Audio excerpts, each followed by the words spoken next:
Balcony में बैठे संध्या जी और गिरधर जी चाय की चुस्की लेते हुए एक आवश्यक विषय पर चर्चा कर रहे थे। संध्या, अब तो हमने पलक बिटिया की भी शादी कर दी। हमारी पलक तो पराया धन हो गई है और हमारा अमित भी बाल बच्चों वाला हो गया है। क्यों ना अब हम नितिन की शादी भी कर दें। शादी के लायक भी हो गया है आपका लाडला बेटा। आपकी क्या राय है? तब संध्या जी जवाब देती हैं, हाँ जी, सही कहा आपने। शादी के लायक तो हो चुका है नितिन, मगर क्या करूं? नितिन कहता है, मम्मी, जब तक ऑफिस में मेरा अच्छा पोस्ट नहीं हो जाता तब तक शादी का ख्याल निकाल दो आप दिमाग से। ऑलरेडी मेरे ऊपर काम का बोझ है, तो क्या महाराज शादी ही नहीं करेंगे? अगर इनको पोस्ट अच्छी नहीं मिली तो यह कुंवारे ही रह जाएंगे। ठिठोली करते हुए गिरधर जी कहने लगे, जी नहीं, मुझे पूरा विश्वास है नितिन को मनचाही पोस्ट जरूर मिल जाएगी। आखिर दिन रात मेहनत करता ही है मेरा बेटा।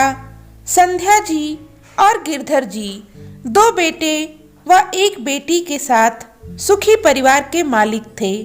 गिरधर जी बैंक में मैनेजर के पद पर कार्यरत थे और हंसी खुशी पारिवारिक जीवन बिता रहे थे। बड़ा बेटा अमित एक बड़ी कंपनी में मार्केटिंग मैनेजर है और पत्नी शालिनी पहले एक प्राइवेट टीचर थी, मगर बच्चे को जन्म देने के बाद अब वह घरेलू महिला बनकर रह गई है। दूसरा बेटा नितिन है, जिसकी शादी की चर्चा हो रही थी। नितिन प्राइवेट कंपनी में सॉफ्टवेयर इंजीनियर है, मगर अपना पोस्ट बढ़ाने के लिए वह कड़ी से कड़ी मेहनत कर रहा था। और सबसे छोटी बेटी है पलक, जो हाल ही में ब्याही गई थी। संध्या जी और बहू शालिनी का रिश्ता सास बहू से ज्यादा माँ बेटी जैसा था। शालिनी घर में सबका खूब ख्याल रखती है। शालिनी बहू धर्म की जिम्मेदारी बखूबी निभा रही थी। ना तो संध्या जी को बहू से कोई शिकायत थी और ना ही बहू को सास से। जब नितिन की तरक्की हो गई और उसे कंपनी में अच्छी पोस्ट मिल गई, साथ ही सालाना कमाई में भी वृद्धि हो गई, तब सभी परिवार के लोग बहुत खुश हो गए। अब संध्या जी बहुत हल्का महसूस कर रही थीं। सारे रिश्तेदारों व आस पड़ोस में यह खबर फैल गई। अब नितिन की शादी के लिए लोगों ने आना शुरू कर दिया। वैसे रिश्ते तो कई आए, पर कोई नितिन को पसंद नहीं तो कोई संध्या जी को पसंद नहीं, कहीं पलक को और कोई बहू को पसंद नहीं। लेकिन जब देवेश जी की बेटी रश्मिका का रिश्ता आया तो सभी को पसंद आया यह रिश्ता। मामी जी ने बताया था। देवेश जी मामी जी के दूर के रिश्तेदार थे। देवेश जी जयपुर यूनिवर्सिटी के कार्यालय में हेड क्लर्क के पद पर कार्य करते थे। देवेश जी की एक बेटी रश्मिका और एक बेटा संजय है। संजय शादीशुदा था और रश्मिका की शादी की बात नितिन से चलाई गई थी। जब देवेश जी को नितिन की पदोन्नति के बारे में पता चला और बस यह जानकर कि नितिन की अभी शादी नहीं हुई है, तो उन्होंने मामी जी के द्वारा अपनी बेटी की बात चलवाई और संयोग से लोगों को रश्मिका पसंद भी आ गई। देवेश जी जब एक बार घर आए तो सभी बातों से संतुष्ट होने पर बेटी को दिखाने का प्रस्ताव रखा। सभी ने प्रस्ताव स्वीकार किया और लड़की को देखने गए। लड़की रूप रंग के साथ सरल स्वभाव की लगी थी। हाँ, शालिनी और पलक ने थोड़ा मुंह बनाया था, अरे मम्मी, थोड़ी ही देर में गुड़ स्वभाव, क्या पता लगेगा। तभी मामी जी स्पष्ट बोली, अरे दीदी, पहली बार तो सभी को घबराहट होती है और कुछ ना कुछ बात तो सभी के साथ रहती है। लड़कियों को ससुराल में एडजस्ट तो करना ही पड़ता है। संध्या जी ने भी मामी का समर्थन किया और बस रिश्ते पर सबकी मोहर लग गई। जल्द ही नितिन और रश्मिका की सगाई की रस्में भी पूरी कर दी गईं। पलक भी ससुराल से मायके आ गई थी। अब संध्या जी, शालिनी और पलक लग गईं शादी की तैयारी में। आज संडे का दिन था। सभी बैठे शादी कब करना है, क्या करना है, कैसे करना है आदि बातों में मग्न थे। गिरधर जी दहेज के विरुद्ध थे। सभी का कहना था कि नितिन की शादी अब सही समय और जल्द से जल्द हो जानी चाहिए। सभी की सहमति से गिरधर जी ने यह निर्णय लड़की वालों को बता दिया कि वे लोग शादी शीघ्र करना चाहते हैं। दोनों पक्षों के सहमत होने पर अब शादी की तैयारियां शुरू हो गईं। घर में शादी की भागदौड़ शुरू हो गई। संध्या जी की बहनें, भाई भाभी भी पहले से आ चुके थे। बुआ, चाचा जी, चाची जी, अन्य रिश्तेदारों का आना भी शुरू हो गया था। सभी अपने अपने ढंग से खुशियां बांट रहे थे। कभी कोई व्यंग बाण चला देता जिससे मन में कुछ हलचल सी मच जाती। बुआ ने आते ही चिताया, देख संध्या, जरा संभल के रहना, बहुत लाड प्यार ना दिखाना, कहीं सर चढ़ गई तो बस में आने वाली नहीं। हाँ दीदी, बात तो सही कह रही हो। आजकल की लड़कियां ससुराल में कदम रखते ही अपनी ही चलाने की सोचती हैं। चाची जी ने हंसते हुए कहा। संध्या जी मुस्कुरा दी।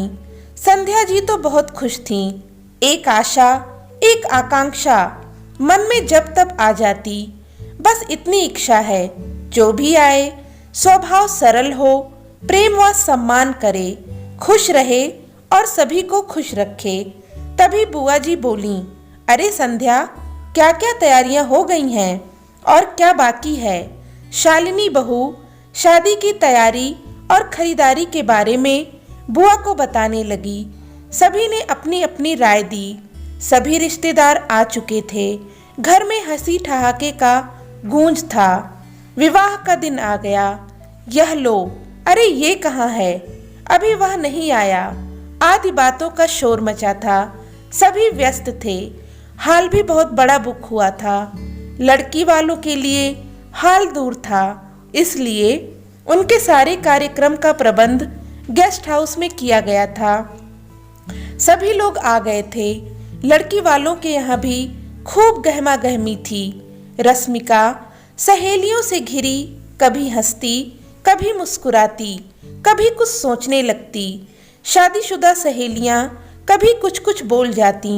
देख रश्मिका, दबके मत रहना, जो तेरा मन करे कह देना। अब तो उस घर की छोटी बहू है, तेरा मान सम्मान भी वैसा ही होना चाहिए। मेहंदी की रस्में करते करते भाभी कुछ सीख दे जाती। देख रश्मिका, तू ठहरी सीधी सादी, सबसे ज्यादा नंदे हावी हो जाती हैं। जरा संभल के रहना, चुप रहने से काम नहीं बनेगा। तू किस बात में कम है? यहाँ बारात की तैयारी हो रही थी। यह लो, अरे इधर रखो, उनको बुलाओ, यह नहीं किया आदि का शोर मचा था। संध्या जी परेशान सी हो रही थीं। विवाह आदि में इतनी रस्में होती हैं, शोर शराबा तो होता ही है, थकावट कितनी हो जाती है। बारात निकलने वाली थी। नितिन को निहार कर वह मग्न हो रही थीं। बैंड बाजे के साथ बारात चल पड़ी। बारात जाने के बाद परिवार की सभी स्त्रियां बरामदे में बैठकर हास परिहास में मग्न थीं। कुछ संध्या जी के पास आकर अनचाही नसीहतें भी दे रही थीं, पर वह चुप बैठी सोचने लगती। कोई आवश्यक नहीं कि सभी लड़कियों का मन एक जैसा हो और वह सहज हो जाती। विवाह धूमधाम से संपन्न हुआ और बहू विदा होकर दरवाजे पर आ गई। शालिनी और पलक कार से उतरकर घर में आकर बोलीं, सब लोग जल्दी चलिए बहू को उतारने। सभी लोग बहुत थके हैं, रात भर के जागे हैं। संध्या जी भागी भागी आईं और बेटे बहू की आरती उतारने लगीं। नई बहू ने कार से उतरकर सास के पैर छुए। संध्या जी ने बहू को गले से लगाया। सारी आवश्यक रस्में निभाई गईं। फिर रश्मिका और नितिन को साथ में नाश्ता करवाया गया। अगले दिन मुंह दिखाई की रस्म हुई। रश्मिका ने सबको 2-2 साड़ी दी। सब खुश थे, केवल जेठानी को छोड़कर। साड़ी देखते ही उसका मुंह बन गया। बोली, यह कैसी साड़ी है, एकदम देहाती, और रंग भी कैसा है। वह पहनने में आनाकानी करने लगी। ननद बोली, अब जैसा भी है रख लो। फिर धीरे धीरे बहुत से रिश्तेदार चले गए। पलक अभी नहीं गई थी। रश्मिका बहू की नम्रता व व्यवहार से सभी बड़े प्रसन्न थे। रश्मिका ने आते ही जेठानी से तालमेल बिठा लिया। वह बड़े सवेरे उठ नहा धोकर सज संवर कर सबके पैर स्पर्श कर रसोई घर में आ जाती। जेठानी देवरानी मिलकर चाय नाश्ता बनाती। पलक के ससुराल से भी उसके सास ससुर का बुलावा आ गया। काफी दिन हो गए थे, विवाह के पहले से यहाँ थी, अतः अब वह भी अपने घर जाने की तैयारी कर रही थी। संध्या जी ने पलक को उचित उपहार के साथ ससुराल भेजा। सभी लोग बड़े प्रसन्न हुए। धीरे धीरे समय गुजरने लगा और 6 महीने बाद ही नितिन का ट्रांसफर बेंगलुरु में हो गया। नितिन अकेले ही वहां चला गया क्योंकि वह रश्मिका को अपने घर पर ही रखना चाहता था, मगर वहां नए शहर में उसे 1 महीने में ही तकलीफ होने लगी।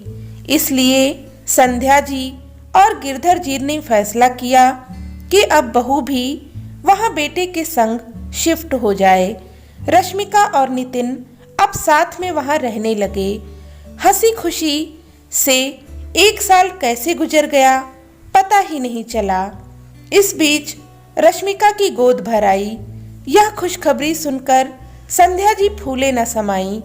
अब बहू वहां बेंगलुरु में अकेले कैसे संभाल पाएगी। वहां कोई तो होना चाहिए जो उसका ख्याल रख सके।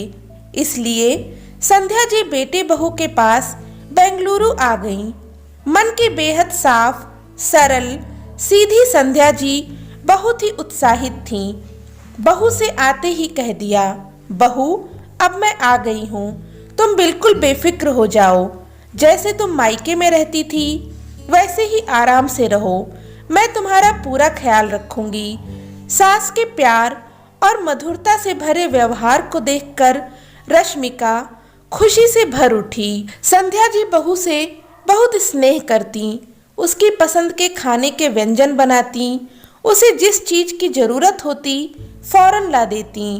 एकदम सवेरे संध्या जी उठकर चाय नाश्ता आदि तैयार कर देती और बहू को बुलाकर चाय पीती। रश्मिका तो निहाल थी, रश्मिका को एक भी काम ना करने देती और अब उसकी एक भी काम ना करने की आदत बनती जा रही थी।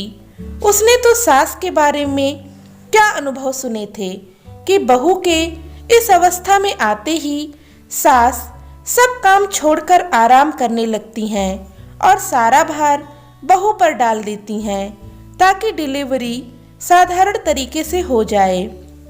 लेकिन यहाँ तो मामला ही उल्टा दिख रहा था। सास स्वयं ही सारे कार्य कर रही थी और बहू तो नाम मात्र के लिए ही सहयोग दे रही थी। संध्या जी को शुरू से ही कार्य करने की आदत थी। बड़े प्यार से बहू से पूछती, आज खाने में क्या बनाऊं, तुम्हें क्या पसंद है। रश्मिका बड़ी खुशी से अपनी फरमाइश बताती और सास खाना बनाने में लग जाती। रश्मिका आगे पीछे घूमती, कुछ बातें करती, फिर अपने कमरे में चली जाती। समय काटने के लिए उसने 2 किटी पार्टी ज्वाइन कर ली। कुछ सहेलियां भी बना लीं। कभी वह उनके घर चली जाती, कभी वे उसके घर आ जाती। जब भी 2-4 सहेलियां आती, रश्मिका उनसे अपनी सास की तारीफ करती। संध्या जी अपनी तारीफ सुनकर गदगद हो जाती। समय कैसे बीत गया पता ही नहीं चला। रश्मिका ने एक बेटी को जन्म दिया। सभी लोग बहुत खुश थे। गिरधर जी, पलक, अमित और शालिनी सभी लोग छठी और बरही पूजा में आए थे। सारा कार्यक्रम हो जाने के बाद सभी वापस चले गए, केवल गिरधर जी को छोड़कर।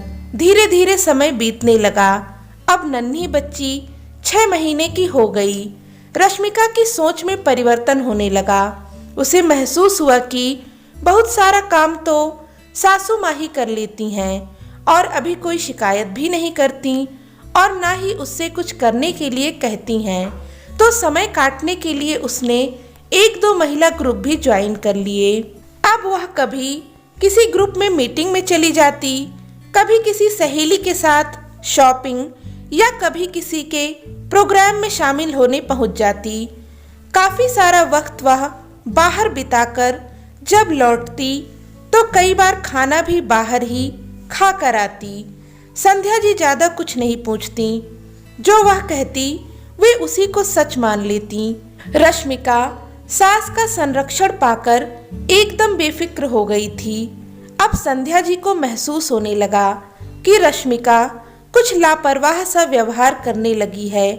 घर के काम, खाना बनाने जैसे कार्य तो संध्या जी के करते रहने से वह सर चढ़ गई थी, अतः उसकी रुचि भी अब नहीं रही थी। अपनी तरफ से कोई काम करने आती ही नहीं जब तक सास न कहती, और अब तो बच्चा होने के बाद वह इस प्रकार व्यवहार करती थी मानो बहुत व्यस्त हो और बच्चे को संभालने की पूरी जिम्मेदारी स्वयं उठा रही हो। वह रसोई में तभी जाती जब या तो बच्चे के लिए दूध गर्म करना हो या सासू माँ का पूरा खाना बन चुका हो। सिर्फ खाना परोसने का कार्य कर देती। नितिन 1 हफ्ते के लिए मुंबई गया हुआ था काम के सिलसिले में। इतना काम लगातार करते रहने से एक दिन संध्या जी की तबीयत बिगड़ गई। वह अपने कमरे में आराम कर रही थीं। उन्होंने सोचा अभी रश्मिका आएगी और आकर पूछेगी खाने में क्या बनाना है, क्योंकि उनकी तबीयत ठीक नहीं है। लेकिन वह सोचती ही रह गईं और बहुत वक्त बीत गया। आखिर गिरधर जी ही बाहर आए और बहू से कहा, तुम्हारी सासू माँ की तबीयत खराब है, आज खाना बना लेना। रश्मिका एकदम से फट पड़ी। तबीयत खराब है तो सासू माँ को पहले ही बता देना चाहिए था। अब मेरी बेटी को संभालूं या खाना बनाऊंगी, मेरा तो दिमाग खराब हो गया है। रश्मिका ने झट से फोन उठाकर बाहर का खाना ऑर्डर कर दिया। बहू इतनी जोर से बोली थी कि कमरे के अंदर लेटी हुई संध्या जी ने भी सुन लिया। सास ससुर दोनों ही उसके व्यवहार से हक्का बक्का रह गए। आज पहली बार संध्या जी पछता रही थीं कि पहले महीने से ही रश्मिका से एक काम ना करवाया ताकि वह आराम कर सके। आज मेरे बीमार होने पर भी मेरा हालचाल पूछना तो छोड़ो, रश्मिका ने बाहर का खाना ऑर्डर कर दिया, यह जानते हुए भी कि हम बाहर का खाना नहीं खाते हैं। कैसे भी संध्या जी से निर्देश लेकर गिरधर जी ने सादी खिचड़ी बनाई और पत्नी को खिलाकर दवा देकर लिटा दिया। बेचैन संध्या जी मन ही मन में सोच रही थीं, मैं जब इतना प्यार सहयोग उसे देती हूँ तो वह मेरे प्रति लापरवाह कैसे हो सकती है। वह तो कुछ और ही समझ रही थीं, लेकिन यह उनका भ्रम निकला। गिरधर जी भी कहने लगे, मैं तो तुम्हें बीच बीच में चेतावनी देता भी रहा कि बहू से काम करवाया करो। तुम अकेले ही सारा काम करती रहती हो और रसोई में लगी रहती हो, पर तुम्हें तो उसे बेटी की तरह रखने का शौक था। लेकिन क्या मिला इतना लाड दुलार देकर और उसकी इतनी फिक्र करके। संध्या जी को गिरधर जी की बातों में सच्चाई नजर आई। अगले हफ्ते ही नितिन के घर आते ही उन्होंने नितिन से कहा, बेटा अब मेरा और तुम्हारे पिताजी का वापसी का टिकट निकाल दे। अरे मम्मी, क्यों इतनी जल्दी क्या है, थोड़े दिन और रह लो ना प्लीज। नहीं नहीं बेटा, बहुत दिन हो गए यहाँ आए और अब तो इच्छा भी बड़ी हो गई है।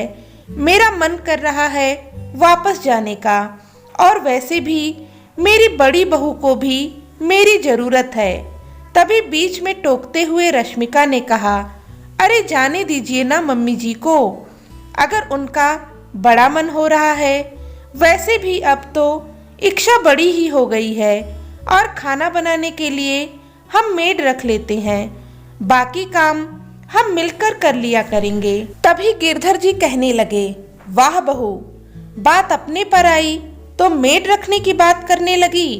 इतने सालों में तो कभी नहीं लगा कि मम्मी जी आप अकेले कैसे करेंगी, हम एक मेड रख लेते हैं। अरे पापा जी, मम्मी जी को तो हर काम बखूबी से करना आता है, अगर वह चाहती तो हम मेड लगवा लेते, मगर सासू माँ ने कभी कहा ही नहीं।